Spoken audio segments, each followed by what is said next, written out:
Well, good morning, good afternoon, or good evening, everybody, and welcome to Recovery Live. My name is Tom Williams. I'm a recovered alcoholic, and Recovery Live is our weekly live stream from Came to Believe Recovery, where we discuss everything addiction and solution and recovery.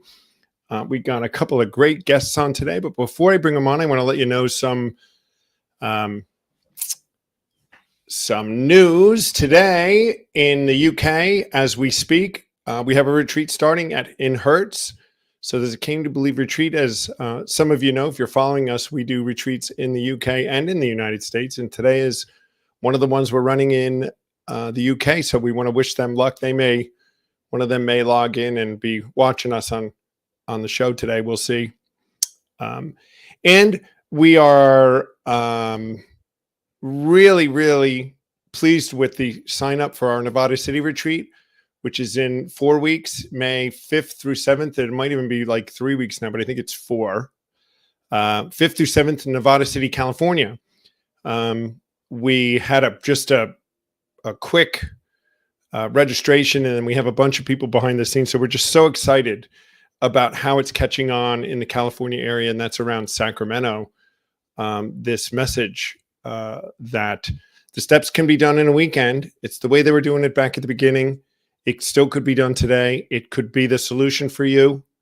If it's something that sounds like right up your alley, reach out. Lisa's put our links in the chat or in the comments, and see where the next retreat is. So you can come. We've got some really exciting things going to be going on in New York City over the summer. It looks like we're going to be in at least 2 places over the summer.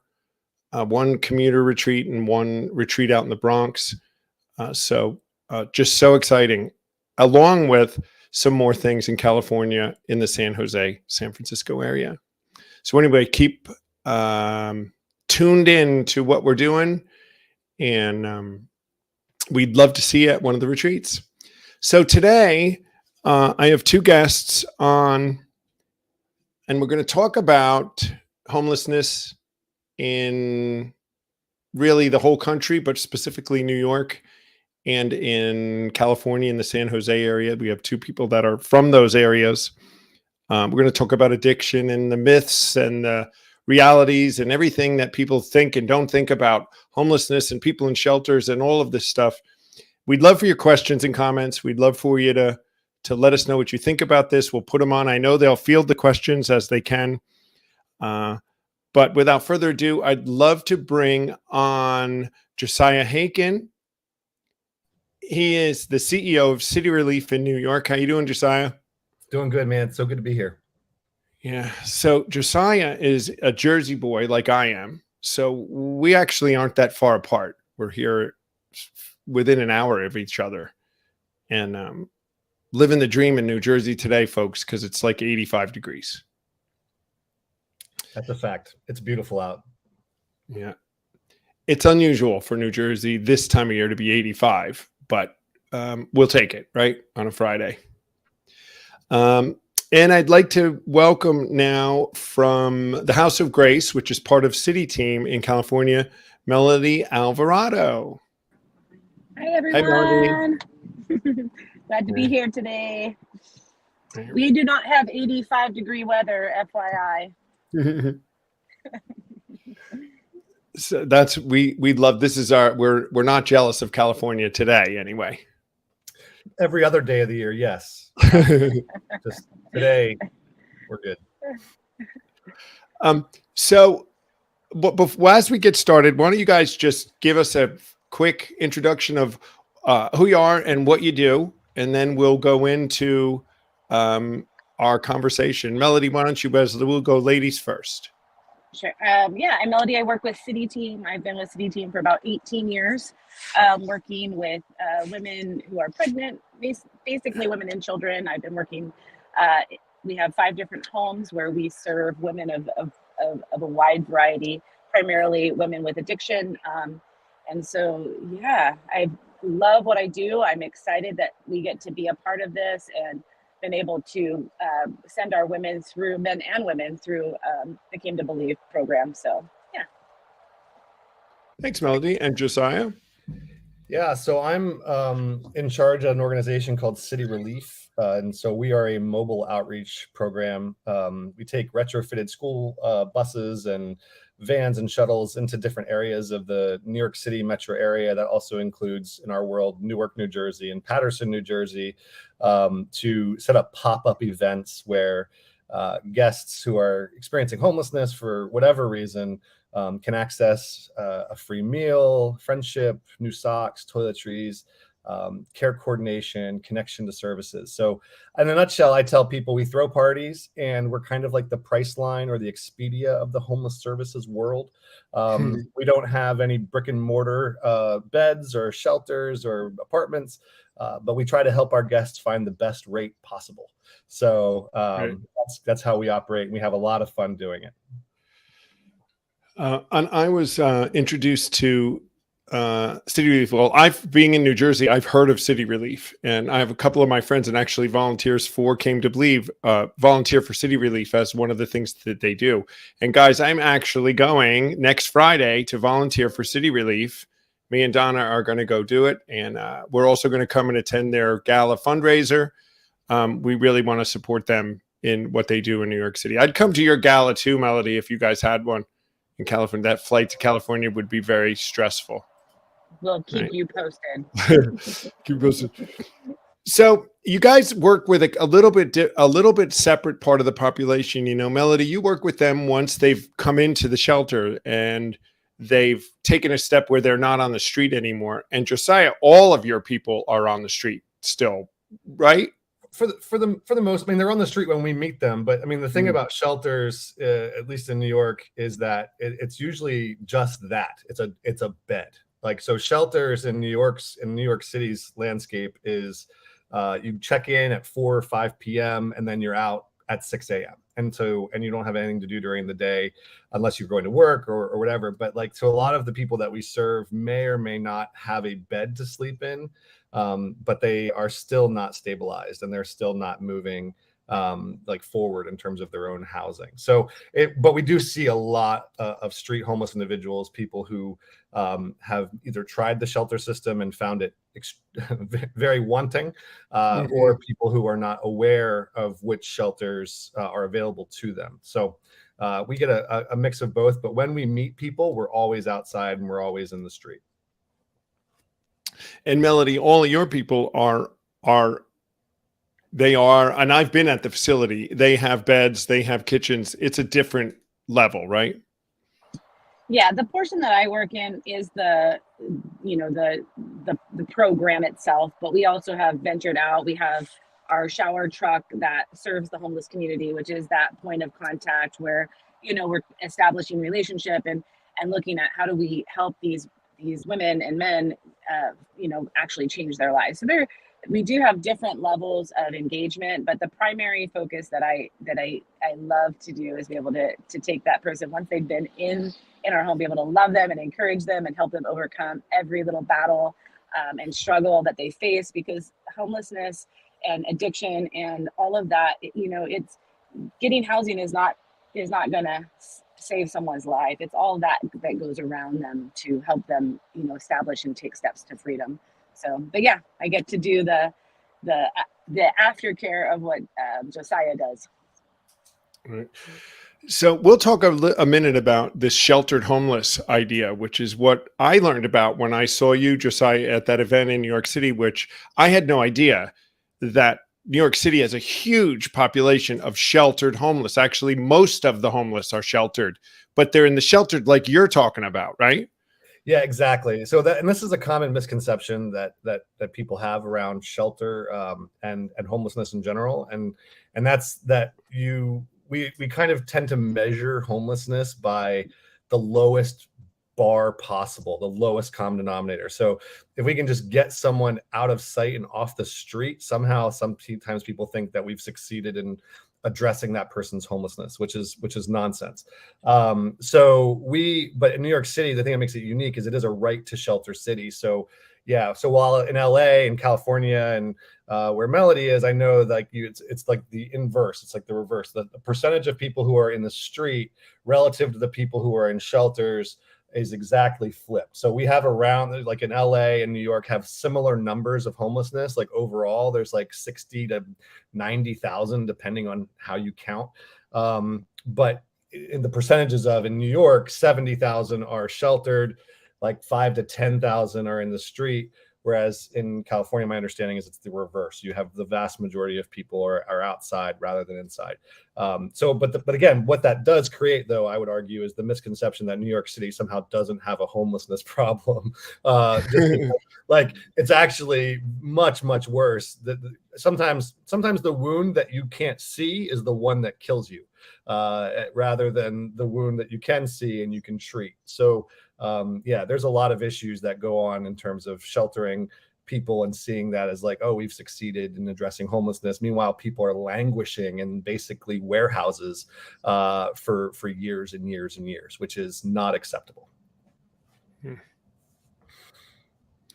Now, I had a little experience with some shelters when we did a retreat. Well, we did a retreat at CityTeam, so we know how that is, and that was quite different than when I did it at St. Anthony's in the Bronx. So St. Anthony's in the Bronx is like what you're saying, Josiah. They have to leave at 6 o'clock in the morning, and then they come back at 5 at night. They can't stay there all day long. Now, from the guys that went there, they say it's a very desirable place, St. Anthony's, because Father Ignatius is very much, they metal detect everybody every night when they come in. They make them do a breathalyzer. So they're strict, but not all the shelters in New York are like that. Well, and again, I don't want to get all controversial right out of the gate, but there's the fact is that kind of model does tend to exclude a vast majority of people who are experiencing homelessness, because there's an issue with program. So in my head, again, as the broker, right, when I'm talking to someone trying to find the best placement for them, there's a difference between a program, which is more of a home environment where you have like you're getting wraparound services, you have like access to training and classes and kitchens and bathrooms, etc. That's more of a programmatic model in my view when I'm talking to somebody, whereas a shelter environment is more transactional in terms of you go in, you have a place to sleep, and then you leave. But even shelters, not all shelters are created equally. So some shelters are like super, super dirty and bleak, and the staff don't care, and people are getting robbed, and that's that's unfortunately kind of the reputation of many of the municipal shelters in New York that are sort of city sponsored. St. Anthony's, as a Catholic institution, is not operating within the city framework of shelters. They are a private place that can sort of have their own rules and their own. So they're getting a slice of the population, but then those barriers, what it does is it makes it more tenable for people who are maybe a little more high functioning or a little more stabilized, but it doesn't create on-ramps for people who are still in crisis. So there's this dynamic where you have to figure out how to help the right person get into the right fit where they are. And St. Anthony's has a great reputation, but in part of it, you could say part of that reason is because they are kind of strict in terms of who gets in and who's not. So they're going to get an element of homelessness that you're not going to see in like safe havens or public shelters that are a little lower barrier. It's funny that I had that very conversation with Father Ignatius. I said, what about those people who you should be letting some of them in? You mean just because that person, what if tonight's the night they want to change their life, but they had a drink before they came? You put them on the street, maybe they die tonight. Why wouldn't you let them in? Anyway, that is a controversy about how they do that, Josiah. But I brought that up to him too, because we meet them right where they're at. And it is true. And it is true that there are some folks that are like, when they're in that point of crisis, and we've all, many of us have been there, right? Like when you're in that point of crisis where you may not be ready to be in an environment that is like a St. Anthony's environment, because you're just not emotionally or physically in a place where that would be conducive to where you are. So I understand that we really, to end homelessness and address homelessness, we need like a holistic, like multifaceted tool belt, that has many tools in it, rather than just like, oh, I have a screwdriver and a hammer. Now I got to go build a house. It's like, you're going to need a few more tools than that. Yes, I agree completely with that. I think that's been one of the biggest challenges for us. My husband's here with me next to me right now. He worked in the men's shelter here within the men's for 15 years, and he experienced the same thing. Just that, the level of care. I think their shelter was the cleanest shelter in Santa Clara County, and that is something that our guests see. They want to know that they're coming to a place where they're safe and loved, and having that step up approach where, hey, this is where I'm going to enter. I'm going to enter in this night-to-night shelter, but hey, you know what? If I really want to change my life, there are other things and other opportunities to transition into, and so creating this whole holistic approach and being able to have the multifaceted tools, I think, is key. We've found that with our women's programs too, is, we're dealing with women and children of all different ages and sizes and situations. And, some are domestic violence, some are not, but just having the resources that encompass all situations is key. And we just recently, last night actually was our first night opening up our women's and children's shelter, where we're doing the night to night, and creating that space for women to be able to come in. Yeah, they may not be there for the day, but there's an option for long-term process, if that's what they want, or but meeting the immediate need, and then taking, offering those next steps for supportive services. And not everyone's going to want the full program. Not everyone needs that. Not everyone needs to commit to a long-term program, but some need that, temporary space just to breathe and reconsider and get out of the unsafe environment they're at. And as long as they're sober, as long as they're not sober, but as long as they're not going to be a danger to someone, we want to help them. And I think that's the hardest challenge for people who are working in this field, is being able to look at all these different aspects of what, it requires to take someone off the street and be able to, help them take that next step. But I agree, it's one tool does not fix everything. Well, we could go on forever just about the parameters around the homeless and where they are and what's the problem. Let's dial down a little bit to, kind of, where Came to Believe's involvement would be, and where we have had involvement, especially in city teams. And we're hoping to have much more involvement in the city. And it was our only involvement at St. Anthony's, was to take these men through the steps. Let's talk about addiction and drug use and alcohol use amongst the homeless. And what do we see? What do you guys see? And let's talk about some of the realities of it and the myths of it. Because we know that there is, the perception in society, I think, is that everybody that's homeless is a drunk. And sometimes they think everybody that's a drunk is homeless. But 75% of all of those with substance use disorders are actually working, gainfully employed. So let's talk about that a minute from both of your experiences. When you see them, Josiah, what do you see as addiction and that homeless, the percentages, and how does it look in New York?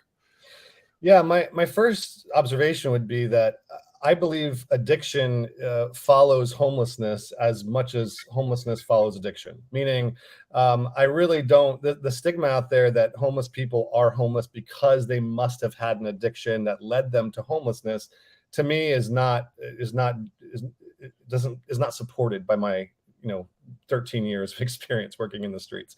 What I have found is that, like many folks, addiction is a coping mechanism. It's a way of, it's often, I mean, again, my experience, it's often a symptom as much as it's the problem. And so when you look at someone in the street, even if they are suffering from addiction, they didn't necessarily end up in the street because of their addiction. It's possible that they're addicted because they're in the street. So that's the first thing I think is really important for us to lay out in terms of just the stigma of, oh, well, if they could just, like, the reason they're not housed is because they're addicted. No, that's not likely the case. It's possible their addiction is exacerbating the issue, but it's certainly not necessarily the cause. The other thing I would mention is that, I mean, obviously, different areas have different, coping mechanisms that are more readily available. So like in New York City, opioids are readily available. Crack is readily available. These are, alcohol is readily available. So, there's a lot of folks that we see who are struggling with these things, again, as a coping mechanism, trying to survive. And so I think for us, what we try to do is we try to help people imagine a future for themselves that doesn't need that coping mechanism. Like, what would it look like if your life was stabilized? Could you then try to move forward and live a more sustainable life in terms of the addiction that you're suffering with? And we've seen a lot of progress with that, and we've seen a lot of transformations happen. So there's just offering hope that so if you can address the homelessness, you can ultimately address the addiction, I say, more effectively. So that's what we're trying to address in the streets, and trying to help people like maybe they're not ready to give up, but maybe they're willing to take a step. And if we can get them, a good night's rest, maybe then they can be more clear-headed and they can make a decision that's better for them. So those are just a few things that I would mention. Because of the success and the interaction we've had with them in city teams, Josiah, it makes us even more interested in partnering up and being at least alongside you guys to say, we'd love to be an option for people when they do say, yeah, I do want to do something. You can say, well, there's this, and this, but here's this other thing you could try. And when we went to city teams, and Melody, you can start to talk this. My impression was that the addiction problem within city teams was on the high percentage side. I think Can you hear me? Yes, we can. Yeah. I'm so sorry. I missed the context of what you were asking. My phone froze. We're talking about the percentage of addiction amongst the homeless, and Josiah was talking about what he sees in New York City, and that it's a myth that he, from his experience, that addiction causes homelessness. Many times it's the homelessness that causes it. It's not so clear cut. What do you see Absolutely. in California? Yeah, really challenging.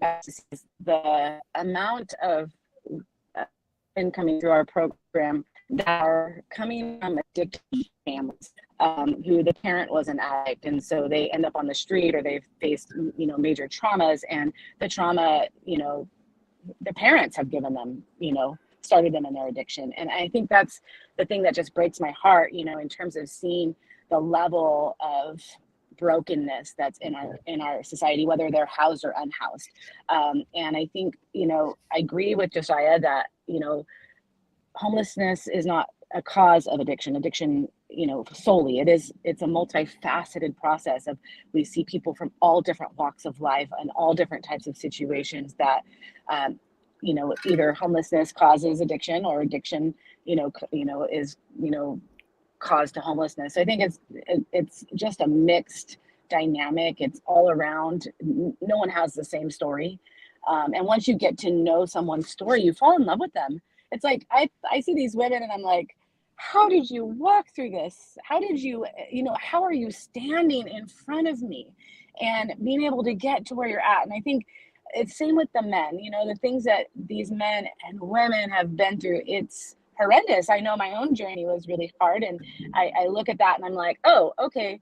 I ended up homeless when I was 15, and and from that, then I started using, and there was a lot of different, factors in that. So I think it's just get to know people. Just because they're sitting on the street doesn't mean that they're bad people. Each person is human and needs to be loved and encouraged, and they might cuss back at you, but come on, how many times have we been hurt? So one of the things I think is really important, based on what you're saying, Melody, is like the idea that I'm convinced that if we can blame a homeless person for being homeless, that eliminates any responsibility that I have to help that person. And what happens is, as a society, we have chosen to make addiction one of the stigmas that sort of that we can blame the person's circumstances on. So, for example, if someone just loses their job, that we feel bad for them, and we feel like they're a victim of circumstances. But if someone is struggling with addiction, then we develop this narrative in our head that somehow they are participating in their own demise. And who am I to try to, they need to pull themselves up by their bootstraps, and they need to just get their head on straight and figure it out. Instead of recognizing, so to me, the stigma of addiction leads to inaction. Like, I'll give you one specific example. Yesterday, I was at Chelsea Park in Midtown Manhattan. I was trying to help a gentleman apply for food stamps, for SNAP benefits. And as I was filling out this application online, which is a pretty intensive, pretty intensive process, like 3 or 4 pages with multiple questions were asking about his addiction history. Now, I got to tell you, as I was doing this, I was getting angrier and angrier because I'm thinking to myself, what on earth does this person's addiction history have to do with the fact that he needs food to eat, to live? And it comes down to this, again, this idea that somehow people who are suffering from addiction are somehow less than, or not worthy, or they don't deserve like compassionate assistance, which to me is completely predicated on specific addictions, but not all addictions. We have this sort of hierarchy of addiction. So if I'm like a white collar business guy who has to like go out for drinks every night with my coworkers, I'm not an addict. I'm a successful businessman. I just need to drink more water in between my drinks. Whereas if I'm a guy who has grown up in poverty, I was maybe aged out of the foster care system, don't have a place to sleep, I'm spending the night in a tent on the sidewalk because I can't get a job because I don't have the education, I don't have the ID, I don't have the address. But so then when someone says, hey man, you're having a rough time, pass me the bottle, and he starts drinking, all of a sudden, if the same person walks by both of those people, the person with the problem is the person without the home. It's not the person who's got the front office so it really comes down to sort of this, in my view, this view that we have of success and how we penalize people for being poor. And then we decide who deserves to be helped and who doesn't. So there's this idea of deserving poor versus undeserving poor. And the deserving poor are never addicts, are never struggling with addiction. I can tell you that right now. They would be put squarely in the category of the undeserving. Like, they don't deserve the compassion and the help which again is completely antithetical to everything I believe as a person of faith, and it's completely antithetical to what I believe anyone who sees the image of God in people. Again, but a lot of it, in my view, comes down to how we gauge value and how we ascribe value to other people. And addiction, again, is seen as such a negative thing, even though we all know somebody personally who we love who suffers from addiction. But for some reason, we're able to sort of separate that from the guy on the sidewalk. And we kind of blame him for his circumstances, which is incredibly frustrating. Yeah, I think that we use this term that, just addiction doesn't discriminate. And I think that's really, it highlights exactly what Josiah is talking about, is that you can look at anybody and they can be addicted to, but if it doesn't look pretty, then that's where we see the problem, right? So I think that's key. This idea that it was a lifestyle choice, and I, as a recovered addict myself, have been looked at that way. We want to take a person first attitude, and I know you guys do too. They're a person who is homeless or suffering from this or that, but if we look at people as a personhood first, I think that can be a big start for some right away. Is let's look at these people, because otherwise we're done. If I'm an addict, I'm Tom suffering from addiction.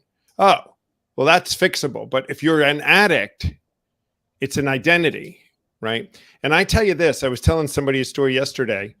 There's no way I chose to be an addict. I didn't choose to throw 30 years of my life away.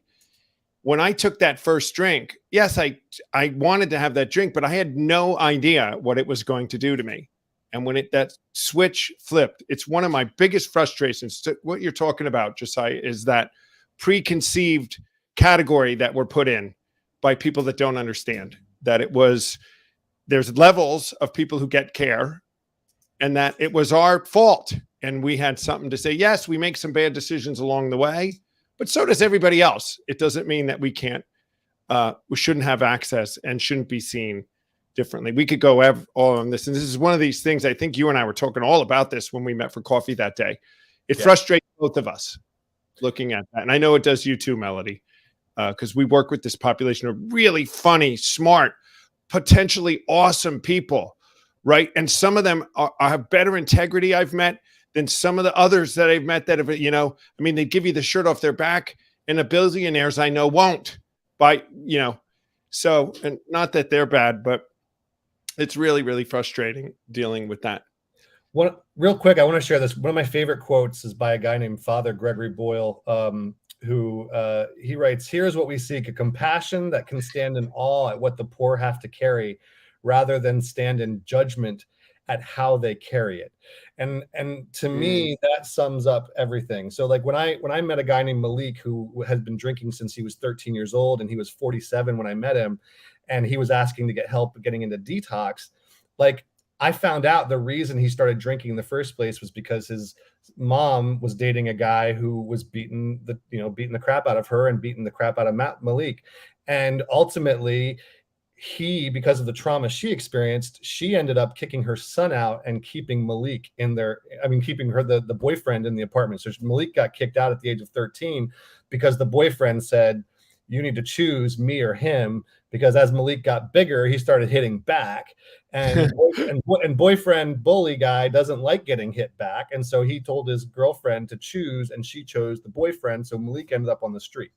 So the problem that I just want to point out is that when I meet Malik 40 years down the line, and he's still suffering from addiction and he's in the street, and I can say, well, what, like, am I going to stand in judgment at the fact that this guy is drinking to cope with the pain and trauma of his childhood? Heck no. Would I be in that position? Like, so I need to judge. I can't judge him for what he's doing to cope as much as I can try to love him in spite of where he's at and try to help him navigate out of the situation he's in to get help, which is what you guys are doing every day, which is amazing, because what you guys do to offer hope to people who have been told their whole life that they're trash, that they're worthless, that they don't deserve a better future because they're addicted, or because, like, it's so antithetical. Someone who believes deep in their core that they are not worth sobriety are never going to pursue sobriety, understandably.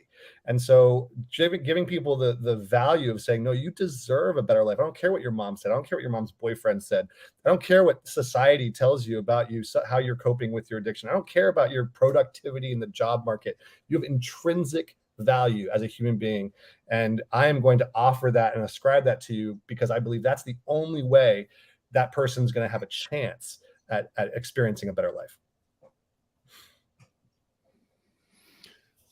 I'll tell you, I've got goosebumps, my friend, when you talk, because it's just such truth, that people need to hear. We need to share this and share this and share this everywhere. Had I been just left out to the dirt, who knows what would have happened? Somebody instilled hope on me. And at 42 years old, I went and got my college degree and a master's degree. It's never too late. We need to instill hope every day. Absolutely. I do this paper thing with everybody at the retreats, and Melody probably saw me do it, where I have everybody. It's a practice that shows everybody that they're unique and individual. And so they must be valuable. It's so important, because you see their faces when someone even gives them the idea that they're worth it and they're valuable, and that this freedom is available for them, and they can start right where they are. And everything they've been told is a lie in most cases, and that they can start a clean slate. Doesn't matter what they've done.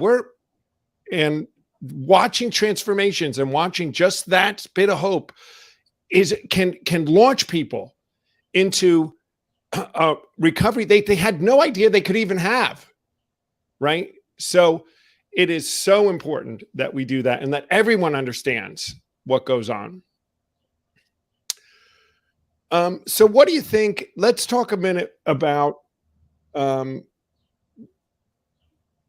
what we all can do as people, both Melody and Josiah, when we see the homeless in the city, and when we see them in California, and you're right, Josiah, when I'm in California, there's many, many more on the streets, the camps and the places that go on. It's far more.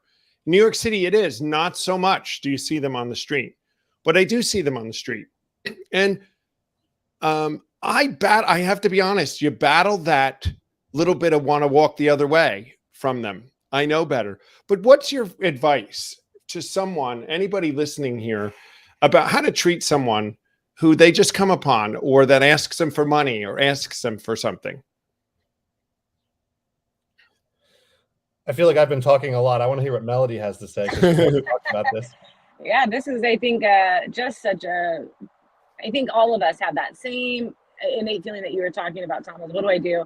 How do you do it? And, you know, working in the industry, I still have that sometimes. Okay, Lord, what do you want us to do? And, you know, a smile, a nod, hey, how are you today? An encouragement, you know, you can hand out reasons, you can do it, but asking them like, hey, how are you today? Not ignoring them, not putting your head down, not, you know, I was on the street for a long time, and I just remember feeling like the scum of the earth, you know, like, and having people ignore me was probably the worst thing. I think just human dignity is huge. If you can connect them to resources, great. If you can't, you don't have to. You don't have to be knowledgeable of everything, but just treating people with human dignity. You might be that person that, you know, encourages them, you know, in whatever way they may need that day, or you may be that person that discourages. And so the question I think we each have to ask ourselves is, who are we choosing to be, and who are we you know, wanting the people in our neighbors, they're our neighbors, our homeless friends are our neighbors, to experience us, and to experience the community around them.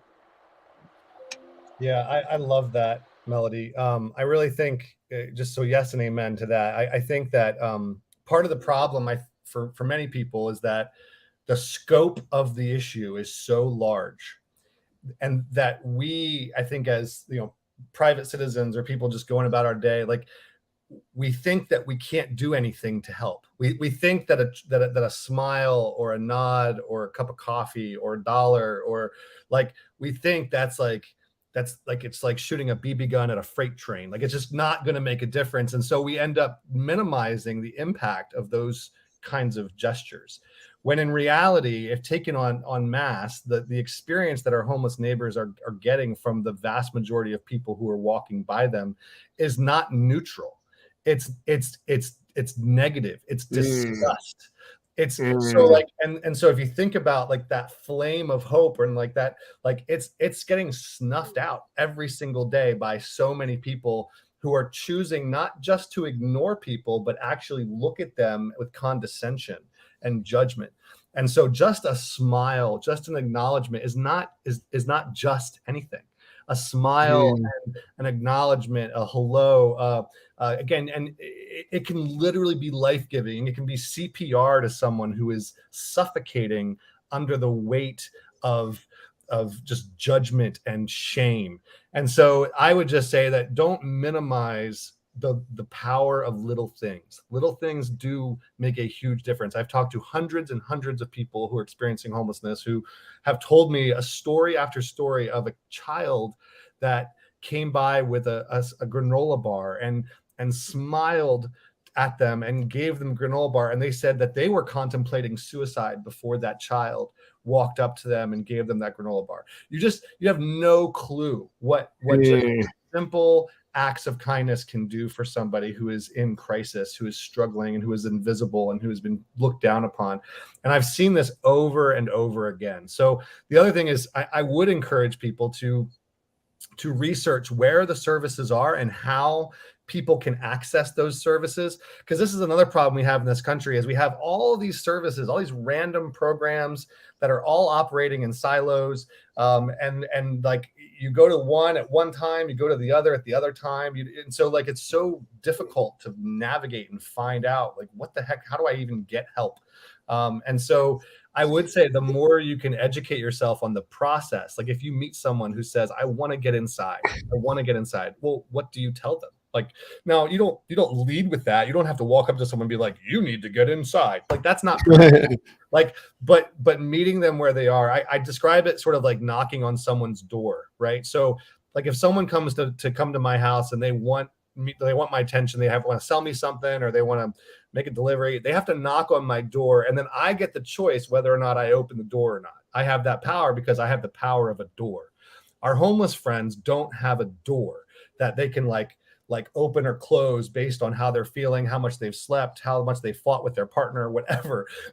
So many people, outreach people, even professionals in the industry assume that just because someone's in the street, that means that I have free reign to just invade their space and tell them what they should be doing with their lives. It's completely backwards. Like if anyone did that to me, if someone just marched into my front door and didn't knock and I just walked in and started telling me how to rearrange the furniture, I would call the cops.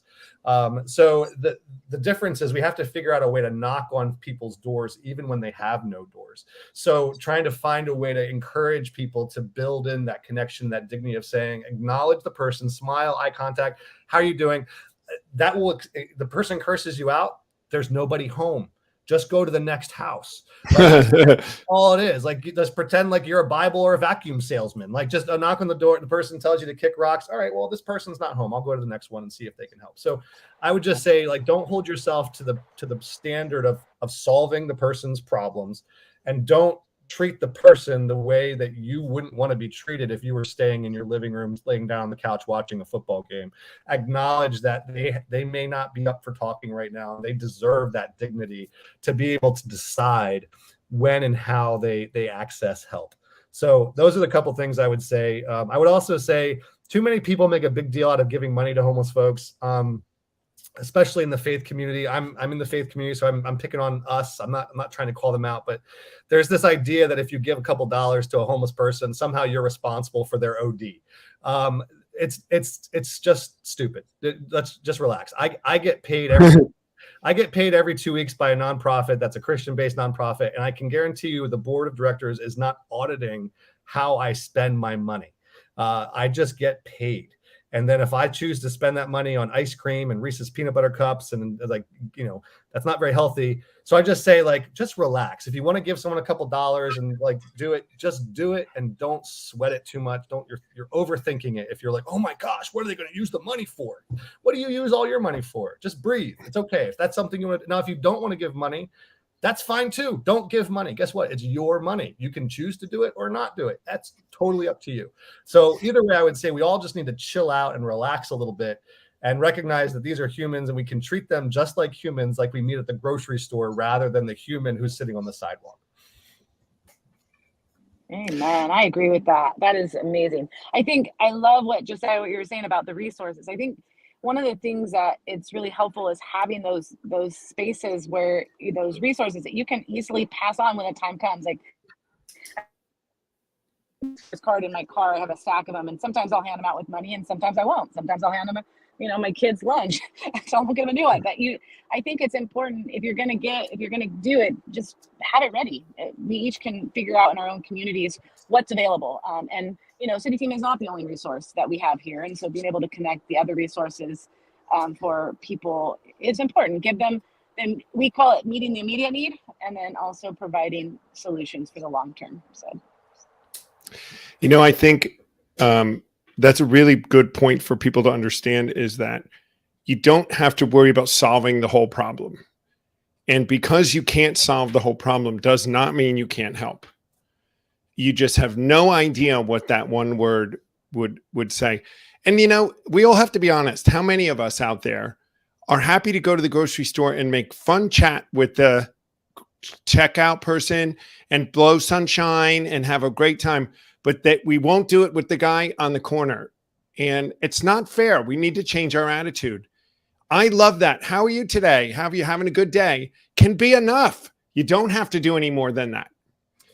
I remember, Josiah, you saying one other thing that people make a mistake with homelessness or people in need like this is they don't ask them what they want.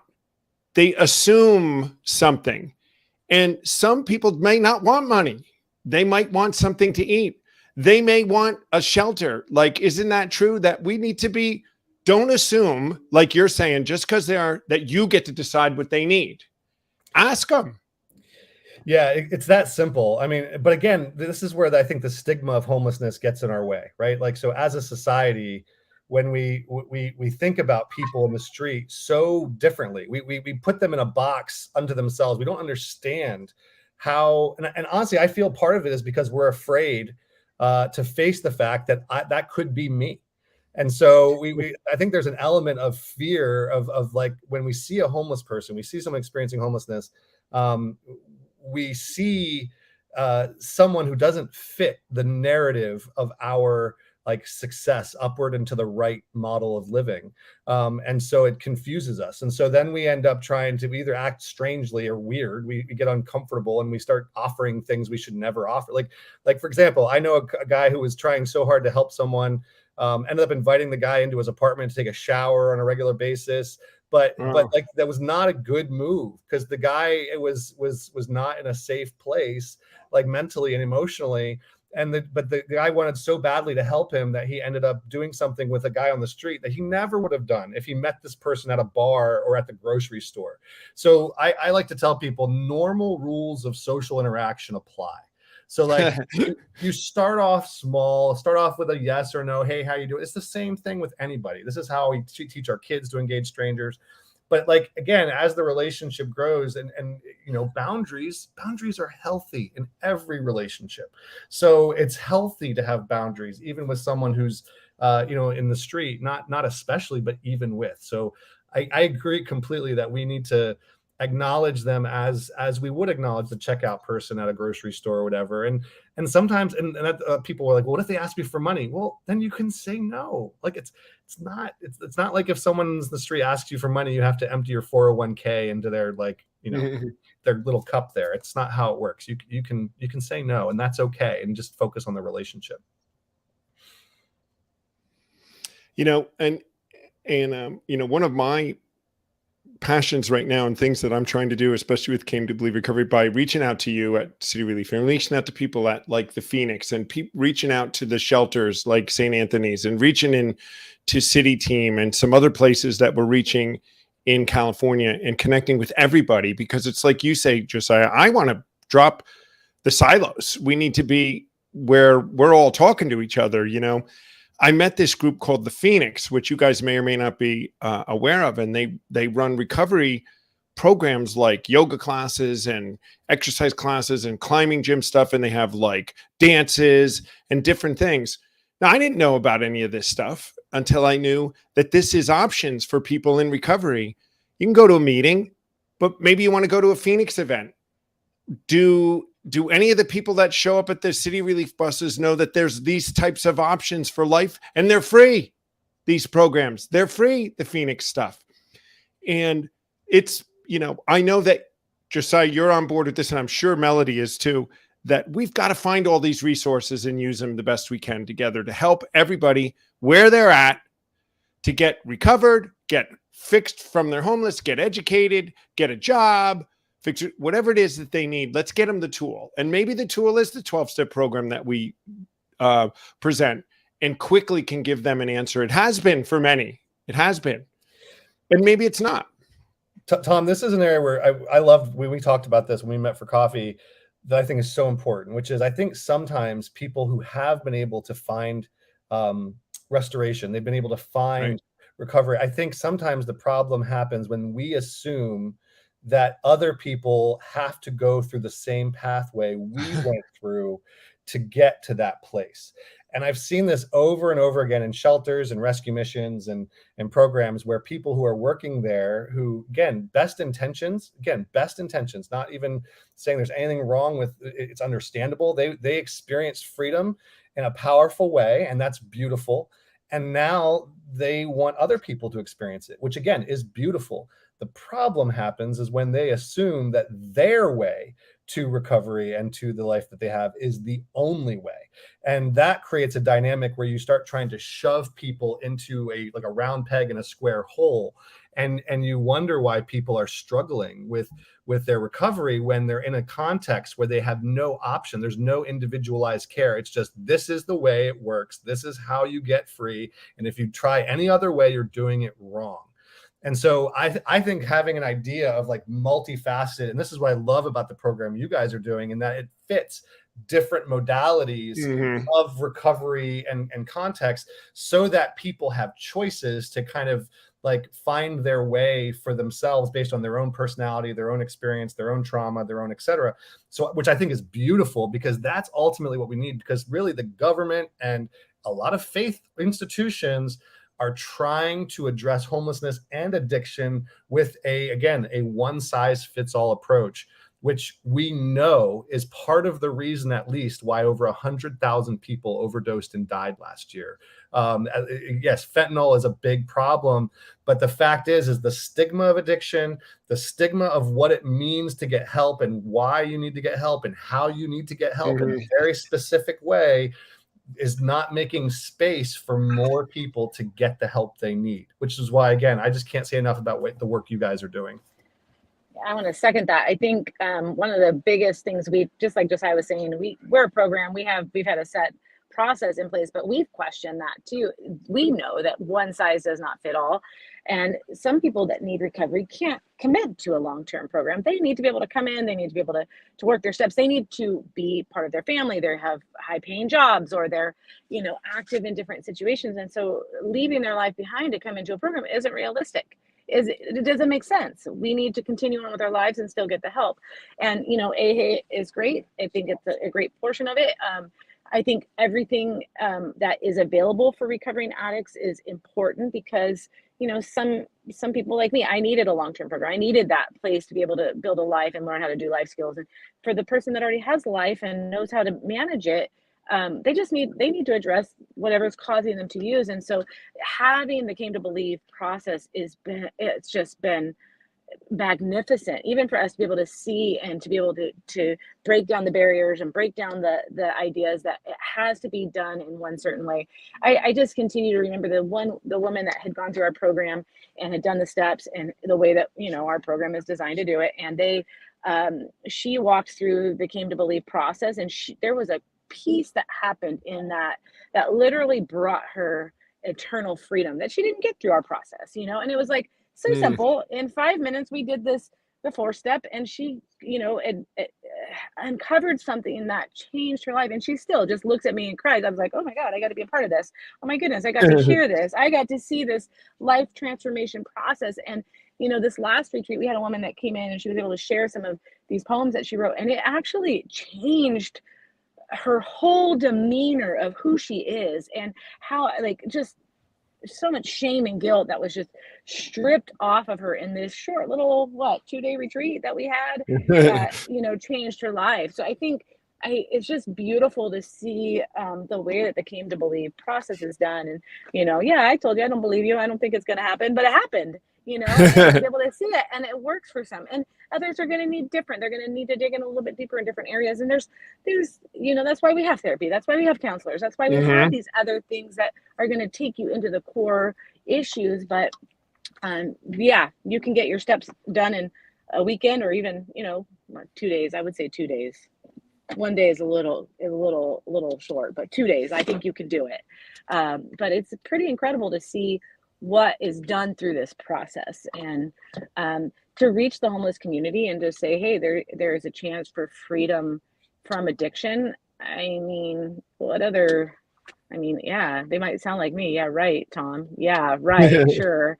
But to actually be able to provide that and say, hey, yeah, here you go, try it out. I mean, what better key is that for success and transformation?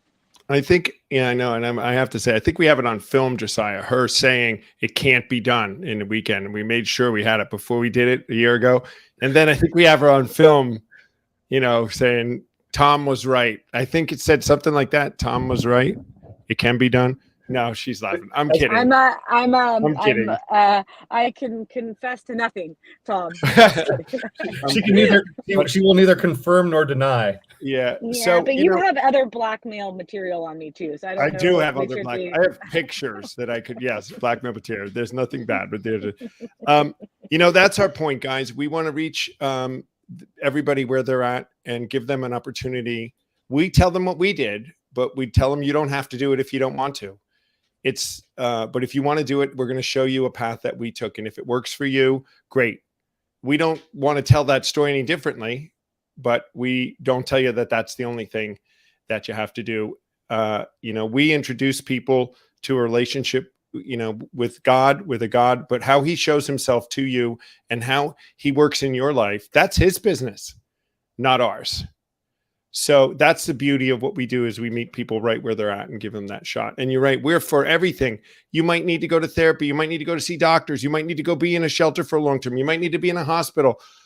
All of that is good. It needs to be all part of it.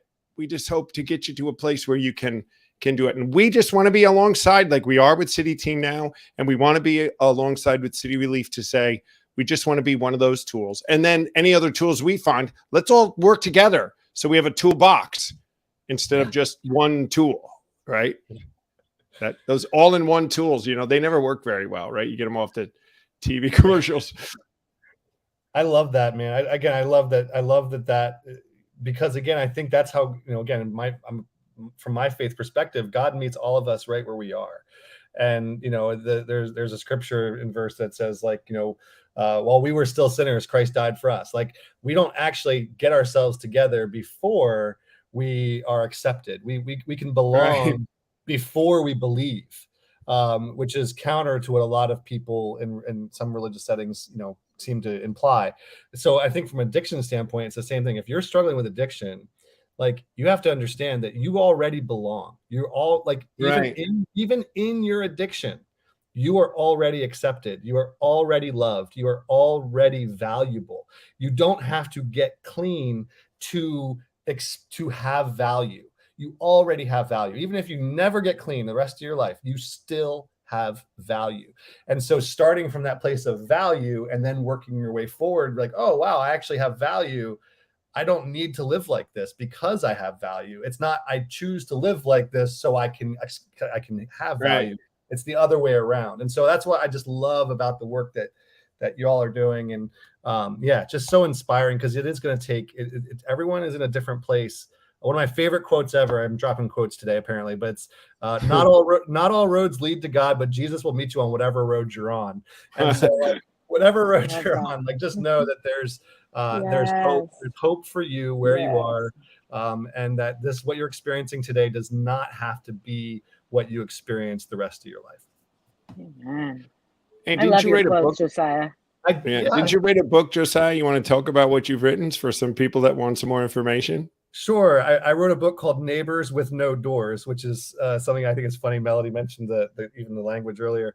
But the book Neighbors with No Doors is basically, it's a very short book. It's 150 pages. It's just identifying the 4 stigmas that I've identified that we as a society believe about people experiencing homelessness, and then very simple steps on what we can do about it, how to engage, what to do, what not to do.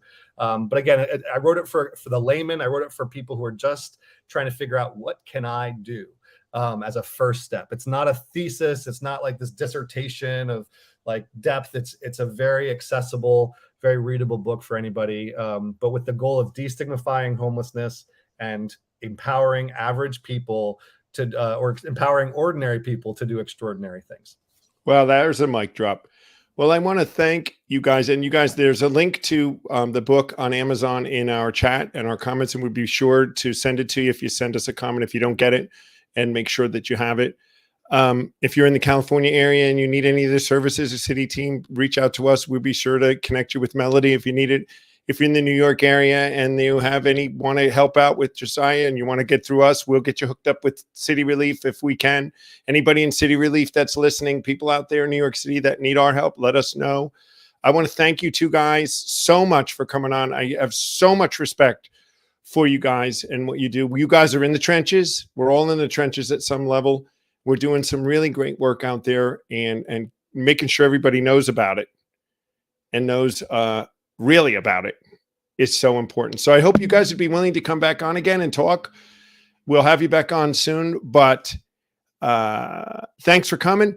Josiah, have a great day. We'll see you sometime here soon, I'm sure. Melody, also have a great day. Enjoy your continuing on your vacation, and we'll see you guys all soon. Thanks for coming on. Nice meeting you, Melody. Nice meeting you. Thanks, Tom.